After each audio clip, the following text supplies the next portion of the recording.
Salut les amis, soyez les bienvenus sur Terre d'entrepreneuriat. Moi, je suis Kokovi Balao et aujourd'hui, je vais partager avec vous les 4 difficultés que vous allez expérimenter sur le terrain en tant qu'entrepreneur.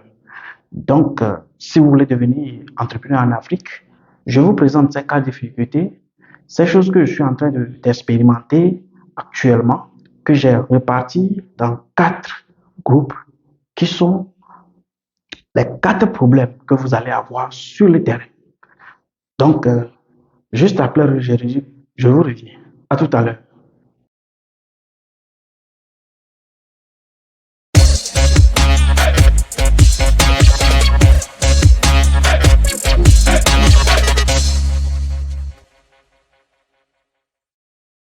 Salut les amis, une fois encore, soyez les bienvenus sur Terre d'entrepreneuriat.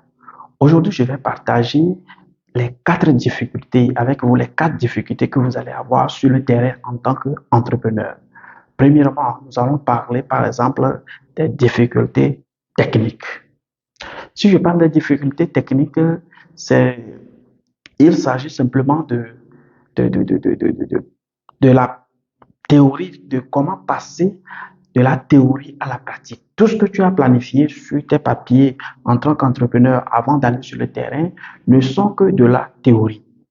Arrivé sur le terrain, il faut se réadapter aux conditions que le terrain te présente. Et en ce moment, il faut être créatif.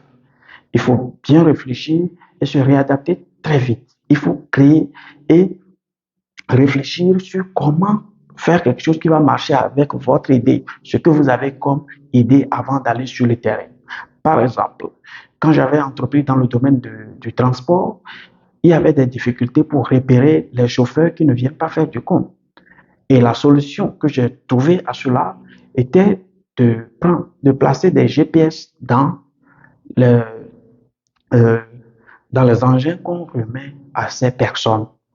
C'est une réadaptation. On n'avait pas ça avant. Et il faut chercher, il faut résoudre ce problème technique le plus rapidement possible en mettant des GPS pour les repérer et si possible aller récupérer les engins s'ils ne viennent pas faire les comptes. Ça, c'est une solution. En deuxième partie, par exemple, on avait de vraies difficultés pour recruter les gens pour travailler sur le terrain. Et la solution à ce problème est de trouver, c'est-à-dire une solution technique, pratique qui peut marcher. Parce que les difficultés, premièrement, dans ce domaine que je suis en train de dire, dans l'agriculture, aujourd'hui, sont énormes. On n'a pas de personnes pour travailler, on n'a pas de personnes pour nettoyer le champ, on a des difficultés pour recruter des jeunes parce que là où on a notre ferme, beaucoup de jeunes environnants qui entourent cette ferme, par exemple, ne veulent plus aller travailler au champ. Ils sont en train de faire, par exemple, des taxis motos, ils sont en train de faire autre chose qui, selon eux, les arrange mieux. Donc, si vous allez dans les villages qui nous entourent, tous les jeunes sont allés un peu devant dans le village ou bien dans la ville un peu proche et ils reviennent avec leur moto, ils ne veulent pas aller travailler sur la ferme. Donc, en tant qu'entrepreneur, je peux vous dire qu'on a trouvé une autre solution qui est, par exemple, pour arroser les choses, on a commencé par utiliser des techniques de goutte à goutte. Oui, on a commencé par le planifier actuellement et on va le mettre en place, les techniques de goutte à goutte. Et avec le goutte à goutte, par exemple, les herbes ne vont pas pousser en tant que telles dans le champ et l'eau ne va que à ce qu'on est en train de cultiver, à nos plantes directement. Donc, s'il n'y a pas d'eau dans les espaces qui sont entre les plants, qu'est-ce qui va se passer? Les herbes ne peuvent pas pousser facilement, ce qui nous évite d'énormes difficultés. Donc, c'est cette difficulté que j'aimerais partager avec vous. Si vous arrivez à être créatif le plus rapidement possible, il y a des solutions à côté que vous devez utiliser de façon technique pour vous réadapter. En deuxième position, nous allons parler des difficultés financières. Vous savez, si vous avez un projet, vous allez faire des projections. Et souvent, sur le terrain, les projections ne concordent pas avec la réalité. Je peux vous dire que j'ai beaucoup enduré euh, dans ce cas-là, par exemple, particulièrement. J'ai prévu beaucoup de choses et arrivé sur le terrain, ce n'était pas ça. Donc, vous devez avoir des solutions, des backup solutions, c'est-à-dire des plans B, pour que si vous avez, c'est-à-dire un projet de 5 millions, de préparer peut-être un 3 millions derrière qui vont faire que le projet sera réalisable. Si vous n'avez pas ce plan B, ça va vous rendre la vie difficile pour réaliser ce projet. Et les difficultés financières, par exemple, si vous ne vous préparez pas bien, ça peut bloquer le projet à un niveau que vous ne voulez pas le laisser. C'est-à-dire, et si vous faites demi-tour sans résoudre le problème, le projet peut échouer. Le projet peut échouer. Donc, essayez de vous préparer bien. Essayez de vous préparer bien, d'avoir un plan B, d'avoir des fonds derrière qui vont venir à votre secours, des fonds de secours que vous pouvez utiliser le plus rapidement possible, puisque si vous êtes en train de réaliser un projet, vous n'avez pas trop de temps. Vous devez être rapide, de réagir le plus rapidement possible pour que le projet arrive à terme.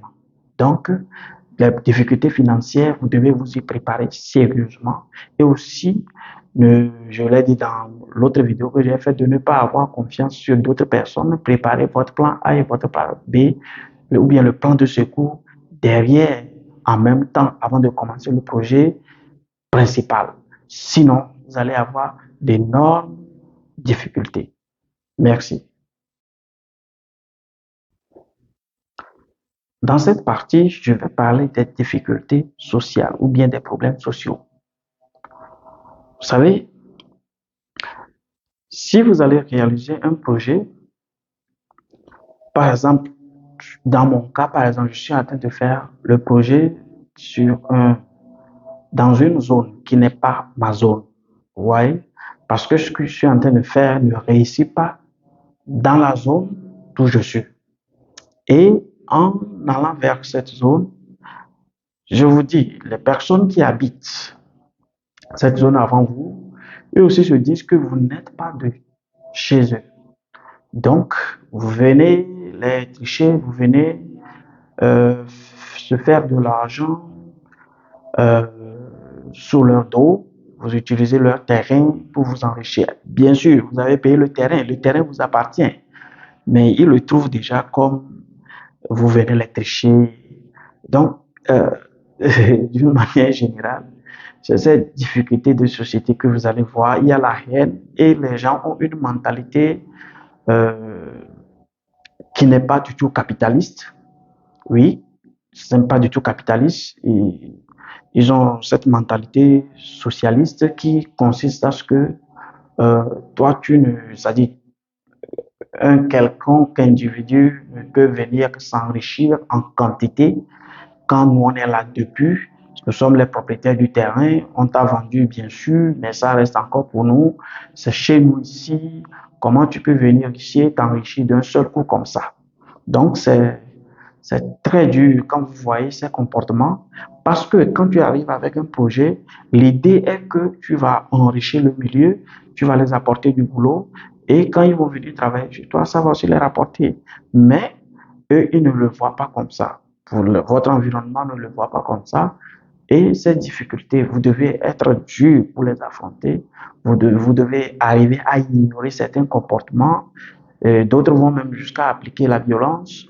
Actuellement, sur un de mes terrains, ces comportements sociaux vont jusqu'au vol dans nos plantations. Oui, on a des bananes plantées que les gens vont, ils guettent ceux qui sont sur le terrain. Le temps de bouger un peu, ils vont couper hein, les plantains qui sont déjà là, ils vont pour les couper. Donc, c'est un peu difficile d'affronter ce type de problème.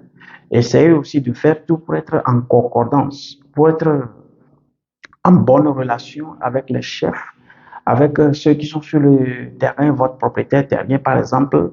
Moi, avec mon propriétaire, on n'est pas dans de bons termes, puisqu'il a amputé une partie de mon terrain qu'il a vendu.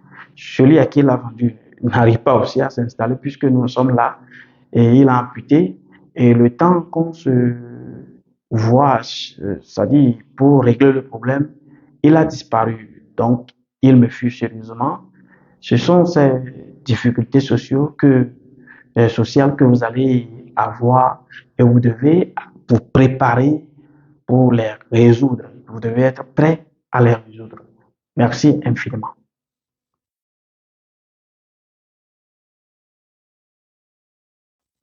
Dans la dernière partie, je vais parler de votre vie personnelle. Vous savez, en changeant carrément de trajectoire, oui, parce que la plupart des entrepreneurs, il n'y a pas de formation qui forme pour devenir entrepreneur. Il n'y a pas d'école qui forme les entrepreneurs. La plupart des entrepreneurs quittent une carrière pour une autre. Ils ont étudié quelque chose et ils veulent devenir quelque chose. Et ce changement va avoir des impacts sur votre vie personnelle. Parce que la plupart des entrepreneurs quittent leur zone de confort et rentrent quelque part où il y a du caillou à casser, où il y a des difficultés à vivre. Donc, ce changement va avoir des impacts sur votre vie personnelle. Oui, cela ne va pas être facile. Vous devez vous préparer à vivre cela.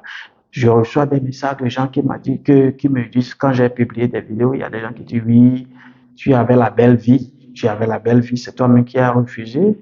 Et soit disant que tu viens entreprendre en Afrique, je ne sais même pas ce que tu vas trouver dedans. Oui, ces messages, il faut être prêt à les recevoir. Il y a des gens aussi qui envoient des messages encourageants parce qu'ils comprennent combien de fois c'est difficile. Donc, dans cette quatrième partie, je vous exhorte à être dur. Vous devez préparer votre mindset, vous devez préparer votre mental à accepter ce changement et vous devez être, c'est-à-dire, vous devez vous armer à dire oui, je vais arriver, oui, je vais arriver. Parce que ces mêmes personnes qui vous critiquent aujourd'hui seront ces mêmes personnes qui vont revenir par après quand vous allez réussir. Ils disent, ben, il a réussi, hein, c'est un entrepreneur, hein, il a fait, hein, il a fait. Vous savez, être entrepreneur, c'est c'est résoudre des problèmes premièrement et après vivre une belle vie. Quand on voit sur YouTube, on nous présente des gens qui ont réussi. Derrière cette réussite, on ne nous présente pas les difficultés. Donc, ne voyez pas seulement la réussite, regardez aussi le chemin dur que l'entrepreneur a traversé avant d'arriver. Et ce chemin dur fera partie de votre vie maintenant. Donc, essayez de vous adapter, essayez de forcer les choses, n'abandonnez pas. C'est le mot même. Vous ne devez pas abandonner. Il y aura des critiques, il y aura des insultes, il y aura de la haine, mais essayez de vous y forcer, essayez de vous y mettre. Vous devez être conscient d'abord que, oui, ce changement, en quittant mon zone de confort pour aller dans une zone que je ne maîtrisais pas, que je connais seulement de façon vague, ça va apporter beaucoup de changements à ma vie et que je dois m'y prendre. Donc, c'est ces 4 points que j'ai voulu partager avec vous. Merci infiniment.